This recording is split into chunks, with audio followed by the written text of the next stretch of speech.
అన్నం పరబ్రహ్మ స్వరూపం అన్నారు అది ఏ దేశానికైనా వర్తిస్తుంది. బహుశా చైనా వాళ్ళైతే నూడిల్స్ పరమావో స్వరూపం అంటారేమో తెలీదు.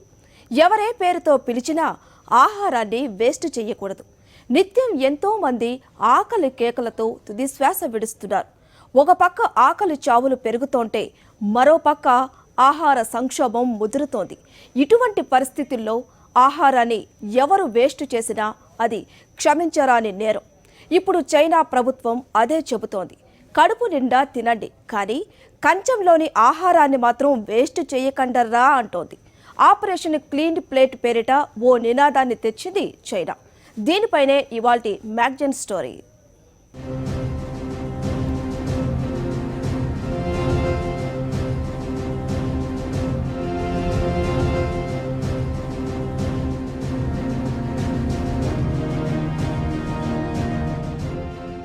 ఆకలి దంచేస్తోందా?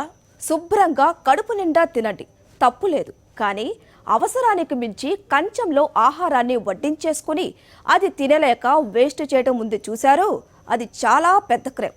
ఇది ఆహార సంక్షోభాలకు దారితీస్తుంది. దీన్ని దృష్టిలో ఉంచుకునే చైనా ఓ కొత్త నినాదంతో ఓ కొత్త విధానానికి స్వాగతం పలికింది. ఆపరేషన్ క్లీన్ ప్లేట్ అంటే మీ కంచంలో ఫుడ్ వేస్ట్ చేయకుండా శుభ్రంగా తినండి అని అర్థం.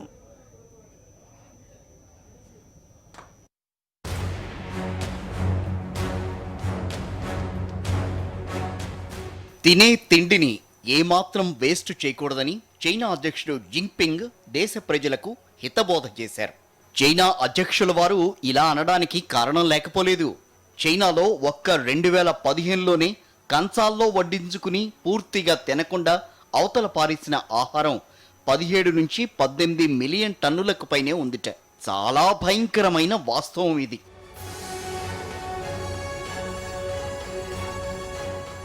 ఇలా వేస్ట్ చేసుకుంటూ పోతే మున్ముందు తినడానికి ఏమీ ఉండదని చైనా పాలకులు చాలా ముందు చూపుతో ఆలోచించారు. అందుకు దేశ ప్రజలను సంసిద్ధులను చేసేందుకు అధ్యక్షుడు కదిలారు. ఈ ఆలోచనలోంచే ఆపరేషన్ క్లీన్ ప్లేట్ అన్న నినాదం పుట్టుకొచ్చింది.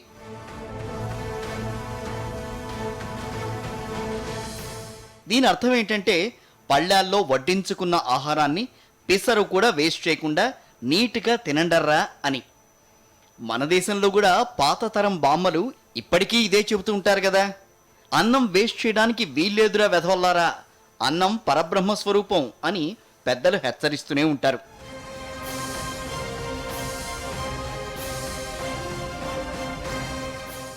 చైనా ప్రభుత్వం వినిపించిన కొత్త నినాదంతో పాటే కొత్త ఆంక్షలు కూడా అమల్లోకి వచ్చాయి. రెస్టారెంట్లు, హోటళ్ల యాజమాన్యాలకు కొన్ని నిబంధనలు రూపొందించింది ప్రభుత్వం. రెస్టారెంట్కి కొందరు ఓ గుంపుగా వచ్చారనుకోండి, వాళ్ళు ఫుడ్ ఆర్డర్ చేసేటప్పుడు N-1 విధానాన్ని అమలు చేయాలని ఆంక్షలు విధించారు. దీని అర్థం ఏంటంటే గుంపులో ఎంతమంది ఉన్నారో ఆ సంఖ్య కన్నా ఒక డిష్ తక్కువ ఆర్డర్ చేయాలన్నమాట. ఉదాహరణకు 10 మంది కలిసి ఏదైనా పార్టీ చేసుకుందామని రెస్టారెంట్కి వెళ్ళారనుకోండి, వాళ్ళు 10-1 అంటే 9 డిష్లు మాత్రమే ఆర్డర్ చేయాలి. అలా తక్కువ ఆర్డర్ చేయడమే కాదు, ఆర్డర్ చేసిన ఫుడ్ను పిసరు కూడా వేస్ట్ చేయకూడదు. ఒకవేళ ఆర్డర్ చేసినంత ఫుడ్ అక్కడే తినలేకపోతే కడుపు నిండాక మిగిలిన ఫుడ్ను పార్సిల్ చేసుకుని ఇళ్లకి పట్టుకెళ్ళాలి. ఈ విషయంలో సీసీ కెమెరా నిఘా ఉంటుంది. ఎవరైనా ఆంక్షలు ఉల్లంఘించి ఆహారాన్ని వృధా చేస్తే వారిపై జరిమానా కూడా విధిస్తారు.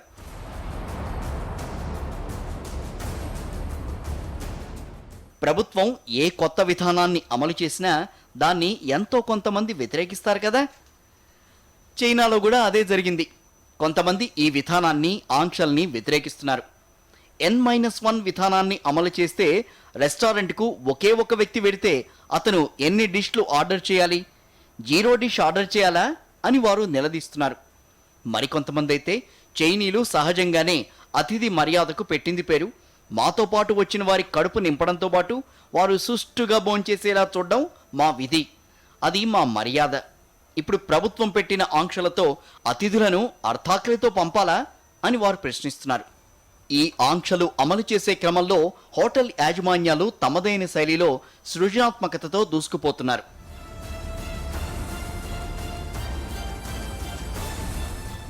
హనన్లో ఓ రెస్టారెంట్ యాజమాన్యం కస్టమర్లకు విచిత్ర విధానాన్ని అమలు చేసింది. రెస్టారెంట్లోకి అడుగుపెట్టిన వెంటనే వారి నడుం చుట్టుకొలత బరువు కొలుస్తారు. ఆ తర్వాత వారు తిని వెళ్ళిపోయేటప్పుడు మళ్ళీ నడుం చుట్టుకొలత బరువు కొలిచి ఎంత తేడా ఉందో చెప్తారు. ఇదొక్కటే కాదు, వినియోగదారుల బరువు ఇతర డేటా సేకరించి దానికి అనుగుణంగా వారు ఎన్ని క్యాలరీల ఆహారాన్ని ఆర్డర్ చేసుకోవచ్చో సూచించే పద్ధతిని అమలు చేశారు. అయితే ఈ రెస్టారెంట్పై సోషల్ మీడియాలో విమర్శలు వెల్లువెత్తేసరికి సదరు యాజమాన్యం క్షమాపణలు చెప్పుకుని ఆ చెత్త పద్ధతి ఎత్తేసింది.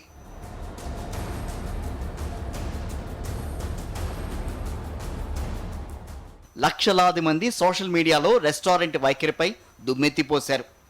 ప్రభుత్వం చెప్పిన దాన్ని మంచి ఉద్దేశంతో అమలు చేసే ప్రయత్నం చేశామే తప్ప వేరే దురుద్దేశాలేమీ లేవని యాజమాన్యం వివరణ ఇచ్చుకుంది. ఆహారాన్ని వేస్ట్ చేయడం ఎవ్వరికీ మంచిది కాదు. దాన్నే మేం చెప్పే ప్రయత్నం చేశాం, అంతేకాని బలవంతంగా ఎవరి బరువు తొయ్యలేదు అని యాజమాన్యం పేర్కొంది. చైనాలో ఇలాంటి ఆలోచన చేయడం ఇదే మొదటిసారి కాదు.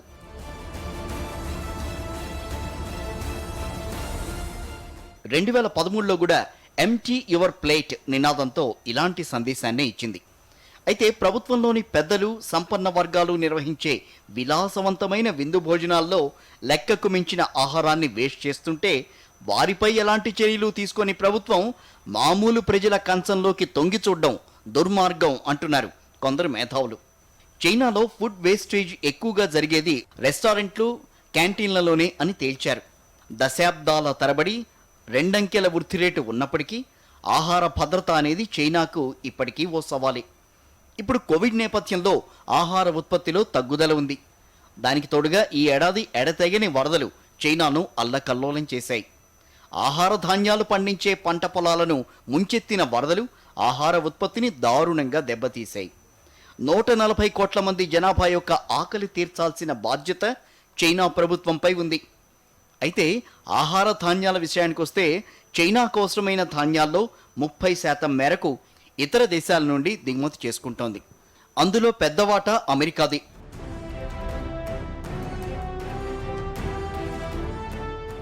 తొంభై 7% మంది ప్రజలకు అవసరమైన ఆహారాన్ని సేకరించడం చైనాకు కష్టమేమీ కాదు. కాకపోతే కూర్చుని తింటే కొండలైనా కరిగిపోతాయని, అదే పనిగా ఆహారాన్ని వేస్ట్ చేసుకుంటూ పోతే ఎంత పెద్ద ఆర్థిక శక్తి అయినా కుదేలు కాక తప్పదని అంటున్నారు ఆర్థిక రంగ నిపుణులు. ఆహార భద్రత విషయంలో మనం వివేకంతో, విచక్షణతో నిర్ణయాలు తీసుకోవాలని జింగ్పింగ్ దేశ ప్రజలను ఉద్దేశించి అన్నారు.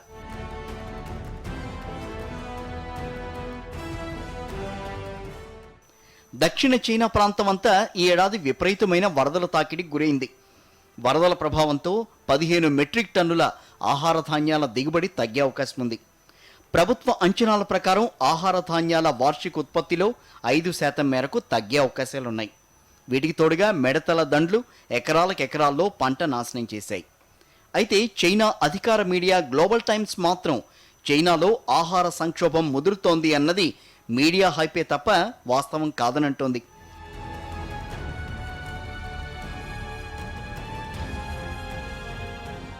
రెస్టారెంట్లలో నిజానికి ప్రభుత్వం చెబుతున్నంతగా ఆహారాన్ని ఎవ్వరూ వేస్ట్ చేయరని కొందరు అంటున్నారు. అధికారులు భారీ స్థాయిలో ఆర్గనైజ్ చేసే విందుల్లోనే ఆహారం లెక్కకు మించి వేస్ట్ చేస్తున్నారు అన్నది వారి వాదన. ఆపరేషన్ క్లీన్ ప్లేట్ నినాదాన్ని కోవిడ్ నేపథ్యంలో ప్రపంచాన్ని దృష్టిలో పెట్టుకుని దేశాధ్యక్షుడు చేసిన సూచన అని జింగ్పింగ్ ప్రసంగాన్ని అభివర్ణిస్తున్నారు మరికొందరు. చైనాలో ఏటా వేస్ట్ చేసే ఫుడ్తో 30 నుంచి 50 లక్షల మంది ప్రజలకు ఏడాది పాటు ఆకలి తీరవచ్చునని అంచనా. ప్రజలు తమ ఆహార అలవాట్లపై ఆత్మ పరిశీలన చేసుకోవాలని ప్రభుత్వం అంటోంది.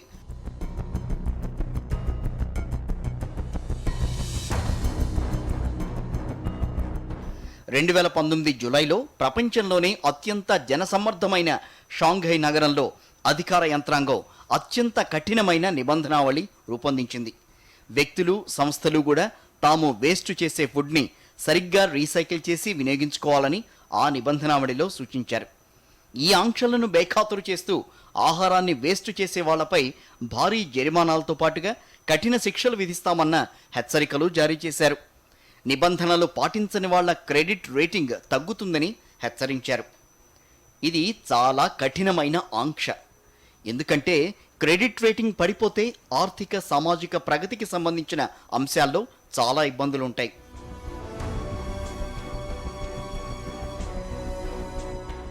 షాంఘై మోడల్ను ఇతర నగరాలకు విస్తరించారు. వీటికి తోడు ఊబకాయం సమస్య చైనాను వెంటాడుతోంది.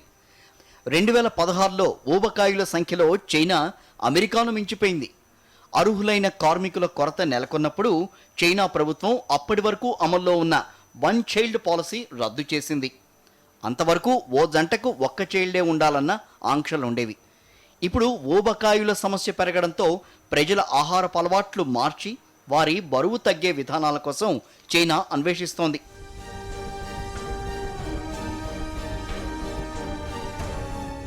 కరోనా వైరస్ తెచ్చిపెట్టిన సంక్షోభానికి తోడుగా వరదల బీభత్సం కారణంగా దేశంలో ఎన్నడూ లేనంతగా ఆహార ఉత్పత్తులు పడిపోయాయని ప్రభుత్వం అంటోంది. దాన్ని అధిగమించడానికే ఆపరేషన్ క్లీన్ ప్లేట్ విధానాన్ని తెరపైకి తెచ్చామని జింగ్పింగ్ అన్నారు. పొదుపుగా ఉండండి, శ్రద్ధగా ఉండండి, ఆహారాన్ని దయచేసి వేస్ట్ చేయకండి అన్న బోర్డులు చాలా రెస్టారెంట్లకు తగిలించారు.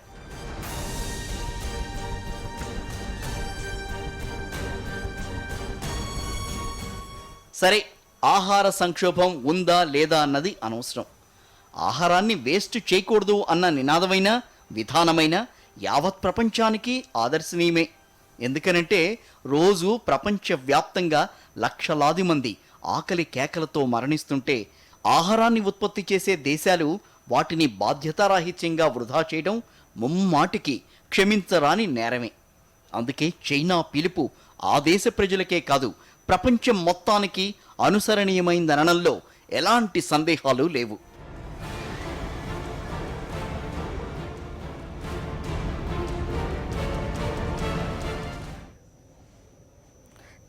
చైనాలోనే కాదు, ప్రపంచ దేశాలన్నింటా ఫుడ్ వేస్ట్ జరుగుతూనే ఉంది. ఆ డీటెయిల్స్ షార్ట్ బ్రేక్ తర్వాత చూద్దాం. State welcome back to magazine story.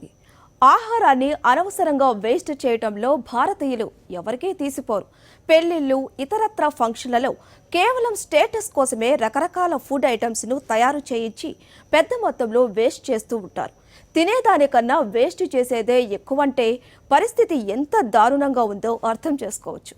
వండిన ఆహారమే కాదు, వ్యవసాయ ఉత్పత్తులు భారీ స్థాయిలో వేస్ట్ అవుతున్నాయి. ఒక పక్క మితిమీరిన ఆహారం, మరో పక్క ఆకలి కేకలు.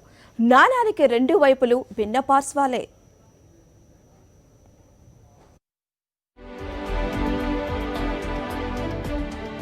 భారతీయులకు అన్నం పరబ్రహ్మ స్వరూపం. కంచంలో ఒక్క మెతుకు కూడా మిగలకూడదు, కంచం బయట ఒక్క మెతుకు కూడా పడకూడదు అని మన పెద్దలు చెప్పేవారు. వాళ్ళది చాదస్తం అని మనం నవ్వుకునేవాళ్ళం. కాకపోతే అది చాదస్తం కాదు, చాలా ముందు చూపు. మన తరాలు కనీసం ఊహించను కూడా ఊహించలేనంతటి దూరదృష్టి మన పెద్దలది. తినద్దని వాళ్ళేం చెప్పడం లేదు కదా. తినేటప్పుడు అనవసరంగా ఆహారాన్ని వేస్ట్ చేయొద్దనే కదా వారు చెప్పేది. మన ప్రమేయంతో గాని ప్రమేయం లేకుండా రోజు లెక్కకు మించిన ఆహారం వేస్ట్ అయిపోతుంది. ఈ వేస్టేజ్లో రెండు రకాలున్నాయి. మొదటిది వ్యవసాయ ఉత్పత్తులు. పొలం నుంచి వ్యవసాయ ఉత్పత్తులు మార్కెట్కు తరలించే క్రమంలో ఇంచుమించు 40% పైగా ఉత్పత్తులు డ్యామేజ్ అవుతాయని ఒక అంచనా. వ్యవసాయ ఉత్పత్తులు నిల్వ చేయడానికి అవసరమైన కోల్డ్ స్టోరేజీలు సరిపడా సంఖ్యలో లేకపోవడం వల్ల మరో 20-30% దాకా వ్యవసాయ ఉత్పత్తులు పాడైపోతున్నాయి. అంటే పాపం రైతు రెక్కలు ముక్కలు చేసుకుని ఎండనక వాననక చెమటోడ్చి కష్టపడి కూరగాయలు పండిస్తే వాటిలో 60% పైగా ఉత్పత్తులు ఎవరి పొట్టలోకి వెళ్లకుండానే వేస్ట్ అయిపోతున్నాయి. అంటే అన్నదాత కష్టం బూడిదిలో పోసిన పన్నీరవుతోంది. ఇలా వేస్ట్ అయ్యే వ్యవసాయ ఉత్పత్తుల విలువ ఎంతో తెలుసా? అక్షరాల 50,000 కోట్ల రూపాయలు మాత్రమే.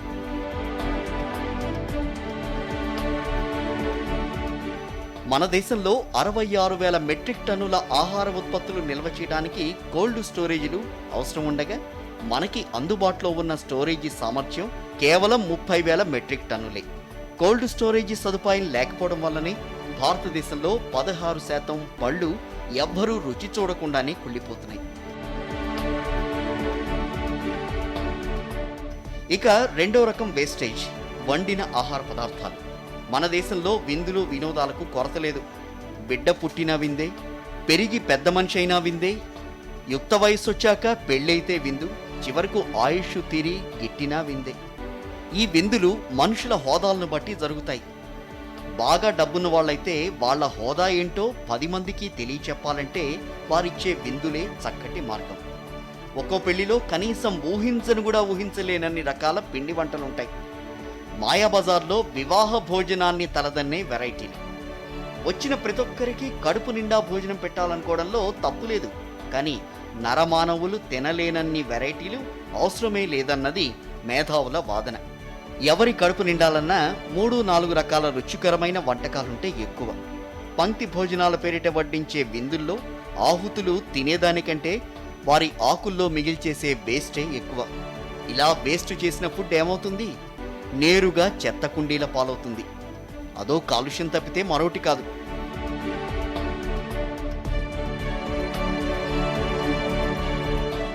కొన్ని హోటళ్లున్నాయి, వాటిలో భోజనంతో పాటు ఇచ్చే కూరలన్నింటినీ కస్టమర్లు తినరు. కొన్ని వంటకాలను కనీసం రుచి కూడా చూడరు. భోజనం చేసేశాక సగానికి సగం కూరలు ఆ ప్లేట్తో పాటే వేస్ట్.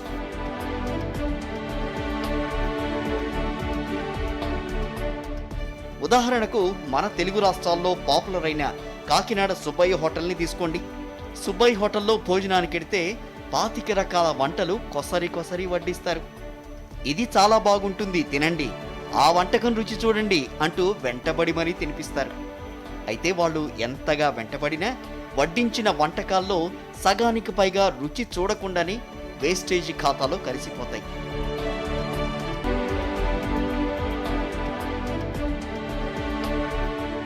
$130 కోట్ల జనాభా ఉన్న పెద్ద దేశం మనది. అందరి ఆకలి తీర్చడం కోసం రైతులు అహోరాత్రులు పొలాల్లో శ్రమిస్తున్నారు. అయితే అలా పండించిన పంట గాని, ఆ ఉత్పత్తులతో చేసిన వంటకాలు గాని పూర్తిగా వినియోగంలోకి రావడం లేదు. ఇంకో విషాదకరమైన నిజం ఏంటంటే, మన దేశంలో ప్రతిరోజు 7,000 మంది ఆకలి కేకలతో కన్నుమూస్తున్నారు. అంటే గంటకు 292 మంది ఆకలి మంటలు చల్లార్చుకునే మార్గం లేక తలలో వాల్చేస్తున్నారు. ఆకలి చావుల ఖాతాలో రోజు 3,000 మంది చిన్నారులు ఎండిన డొక్కలతోనే ఆవురావురుమంటూ చనిపోతున్నారు.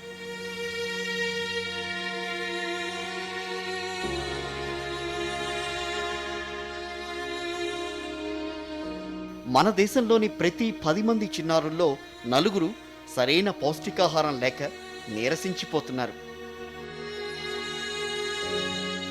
దేశ జనాభాలో ప్రతి 10 మందిలో 2 కేవలం ఖాళీ కడుపులతో ఆకలి మంటతో రోజులు గడుపుతున్నారు. 2016లో ప్రపంచ దేశాల ఆకలి కేకల ఇండెక్స్లో 118 దేశాల జాబితాలో భారత్ 97వ స్థానాల్లో ఉంది. అంటే పరిస్థితి ఎంత భయంకరంగా ఉందో అర్థం చేసుకోవచ్చు. వృధా అయ్యే ఆహారాన్ని ఆకలితో అలమటించే వారికి అందించగలిగితే ఆకలి చావుల సంఖ్య అనూహ్యంగా తగ్గిపోతుంది. దీన్ని దృష్టిలో ఉంచుకునే ఫీడింగ్ ఇండియా వంటి స్వచ్ఛంద సంస్థలు ఫంక్షన్లు జరిగే చోట్లకు వెళ్ళి అక్కడ వేస్ట్గా పారేసే ఆహారాన్ని సేకరించి ఆకలితో బాధపడే పేదలకు అందించే పని పెట్టుకున్నాయి.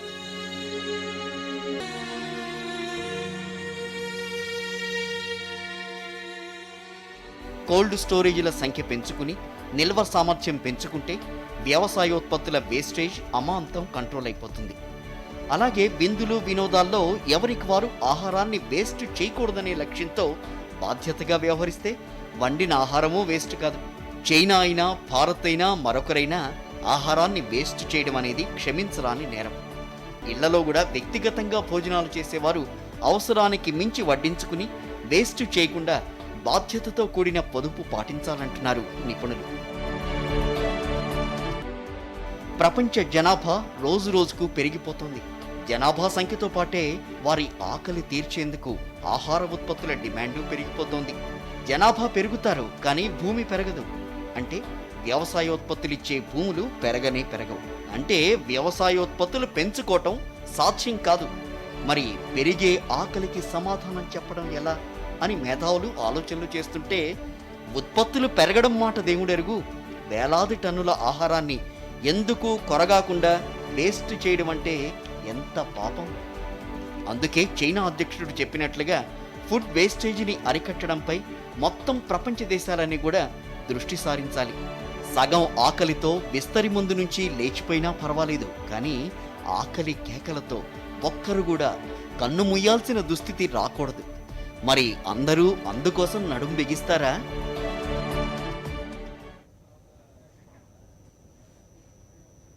భోజనం చెయ్యటం అంటే బ్రేవ్ మనీ తేంచాల్సిన పని లేదు. కడుపు నిండిందని అనిపిస్తే చాలు చేతులు కడిగేసుకోవచ్చు. ఎందుకంటే మితిమీరి తింటే అజీర్తే. ఎలాగో అలాగా తినడం ఎంత నేరమో, తినకుండా ఆహారాన్ని పారేయటం అంతకు మించిన ఘోరం. సరిపడా వడ్డించుకోవాలి, సరిపడినంతే తినాలి. తినగా మిగిలితే ఆకలితో అలమటించే వాళ్లకు ఇవ్వటం మంచిది, కానీ వృధాగా చెత్త కుండీలో పారేయటం దారుణాతి దారుణం. ఇది వాటి మ్యాగజైన్ స్టోరీ. మరో ఇంట్రెస్టింగ్ టాపిక్తో మరో బులెటిన్లో కలుద్దాం. అంతవరకు స్టే ట్యూన్ టు సాక్షి.